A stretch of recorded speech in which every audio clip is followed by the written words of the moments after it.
అక్క ఇది మంచి సమయం చెప్పే కట్ చేసి కరెక్ట్గా ఉంటుంది.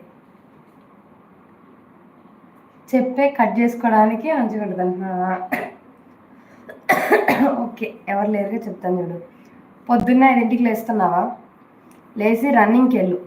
నేను చెప్తాను, కావాలంటే నీకోసం అది నేను ఒక 5 మినిట్స్ నేను నీకోసం అది చేస్తాను కూడా. నేను వీడియో కూడా పెడతాను చూడు. హాయ్ అండి అందరికీ. డైట్ మెయింటైన్ చేయాలి అనుకున్న వాళ్ళ కోసం ఈ వీడియో చెప్తున్నా. మా తమ్ముడు బాలు ఎప్పటి నుంచో నన్ను రిక్వెస్ట్ చేస్తున్నాడు. ఎన్నిసార్లు చెప్పినా వాడు గుర్తుండట్లా, అందుకనే మళ్ళీ చెప్తున్నా ఈసారి. డైట్ చేయాలి, నేను వెయిట్ లాస్ అవ్వాలి అనుకున్న వాళ్ళకి నేను చేసే అవి చెప్తానండి. నేను ఏ ప్రాసెస్ ఫాలో అవుతాను, మా హస్బెండ్ ప్రాసెస్ ఫాలో అవుతారు అనేసి. ఎర్లీ మార్నింగ్ 5కి 4:30కి అలా లేస్తారు. లేచి ఒక 5 కిలోమీటర్స్ అలా రన్నింగ్కి వెళ్ళేసి వస్తారనమాట. రన్నింగ్ ఖచ్చితంగా రన్నింగ్ చేయాలి. లేదు అనుకున్న వాళ్ళు up and down 10 kilometres walking చేయొచ్చు. కానీ రన్నింగ్ బెటరు. 5 కిలోమీటర్స్తో అయిపోతుంది. రన్నింగ్ కొట్టి రాగానే ఫుల్ స్వెట్తో ఉంటారు కదా, అంటే చెమటతో ఫుల్గా ఉంటారు కాబట్టి వచ్చే రంగాన్ని ఇంకా ఫ్యాన్ వేసుకొని ఆరామ్సే కూర్చుందాం అని అస్సలు అనుకోవద్దు. ఫ్యాన్ అయితే అస్సలు ఆన్ చేసుకోకూడదు. ఇంకొకటి, ఫ్యాన్ వేసుకోకుండా అంతే ఉండాలి.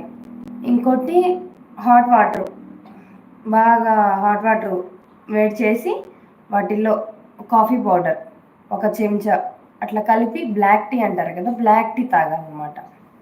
తాగే వాళ్ళు మంచిగా దాంట్లో ఒక చెంచాడు నెయ్యి వేసుకొని బుల్లెట్ కాఫీ అంటారు అది, అట్లా తాగేయచ్చు. లేదు అంటారా, నార్మల్ బ్లాక్ టీ అలా కూర్చొని తాగాలి. లేదు నాకు బ్లాక్ టీ సెట్ కాదు, నేను తాగలేను అనుకుంటే ఒక 3 కప్స్ అయినా సరే, ఇంత మన పెద్ద కప్స్ ఉంటాయి కదా, మామూలుగా పాలు తాగుతారు, లేకపోతే గ్లాస్ అయినా సరే, ఒక 3 గ్లాసెస్ వరకు అలా కుర్చీలో కూర్చొని ఫ్యాన్ వేసుకోకూడదు, కింద కానీ కుర్చీలో కానీ అలా కూర్చొని ఆ చెమటలు కారుతానే ఉన్నప్పుడు వేడివేడి వాటర్ తాగాలి. అలా 3 గ్లాసెస్ వాటర్ తాగి ఆరామ్సే ఏదైనా పాటలు పెట్టుకొనైనా లేకపోతే ఏదైనా స్లో మ్యూజిక్ పెట్టుకొనైనా ఆరామ్సే అలా కూర్చోండి ప్రశాంతంగా ఒక 10-20 నిమిషాలు. అలాగా హాట్ వాటర్ పెట్టేసుకొని హాట్ వాటర్తో స్నానం చేసేయచ్చు. లేదా ఇంకా బెటర్ ఆప్షన్ ఏంటంటే చన్నీళ్ళు పోసుకోండి. మైండ్ చాలా ఫ్రెష్ అవుతుంది. బాడీ, మీరు ఇంతసేపు పరిగెట్టి వచ్చినందుకు బాడీ కూడా చాలా ఈ ఎనర్జీగా ఉంటుంది అనమాట. అది ఒకటి. ఇంకా మార్నింగ్ మీరు అసలు టిఫిన్ ఇంకేం చేయాల్సిన అవసరం లేదు. వీలుంటే ఒక కీర, క్యారెట్ ఇట్లాంటి వెజిటేబుల్స్ ఏమైనా తీసుకోండి. ఇంకొకటి, ఆఫ్టర్నూన్ లంచ్లోకి 1 లేదా 2 రోటీలు వితౌట్ ఆయిల్ కర్రీ అండి. అంటే ఏవైనా సరే సబ్జీ కూరగాయలు కట్ చేసి నార్మల్గా వాటర్లో ఉడకపెట్టి వాటిని జస్ట్ ఇంత ఆయిల్ వేసి అట్లా ఫ్రై చేసుకున్నట్టుగా చేసి, మ్యాక్సిమం ఆయిల్ వేయకుండా అట్లా నార్మల్ ఫ్రై చేసినా సరే అయిపోతుంది. సాల్ట్, కారం, కొద్దిగా ధనియాల పొడి అవి వేసి అట్లా పచ్చి కూరగాయలతో తినాలి ఎప్పుడైనా సరే, అంటే ఉడకబెట్టినే తినాలి. ఆ తర్వాత ఈవినింగ్కి అసలు మీరేం తినాల్సిన అవసరం లేదు. ఇంకా సాయంత్రం వచ్చిన తర్వాత మళ్ళీ కాఫీ అవి అనేవి అసలు తీసుకోవద్దు. లెమన్ వాటర్ తీసుకోండి. లెమన్ వాటర్లో కొద్దిగా హనీ వేసుకొని తాగండి, అది బెటర్. ఇంకొకటి, నైట్కి మీకు అంతగా నేను ఉండలేను అనుకుంటే ఒక్క రోటీతో ఆపేసేయండి. ఒక రోటీ చెప్పా కదా, వితౌట్ ఆయిల్ ఫుడ్, అదే ఆయిల్స్ కర్రీ. లేదు అనుకుంటారా, ఒక కీర, ఒక క్యారెట్ ఇవి తినండి, సరిపోతుంది.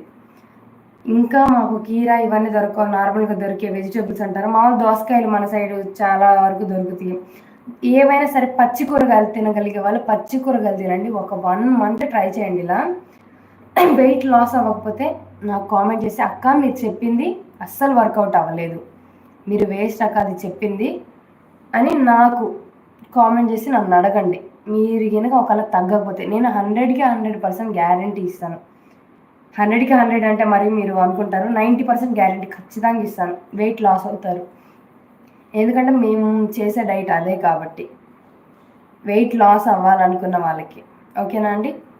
ఈ టిప్స్ అయితే పాటివ్వండి. ఇంకా ఫుడ్ అంతే తినాల్సింది. ఎర్లీ మార్నింగ్ ఖచ్చితంగా రన్నింగ్కి అయితే వెళ్ళాల్సిందే. వీలుంటే ఈవినింగ్ టైంలో కూడా 5 ఆ టైంలో 5-6 వరకు అట్లా 1 అవర్ మళ్ళీ రన్నింగ్కి అయితే వెళ్ళండి.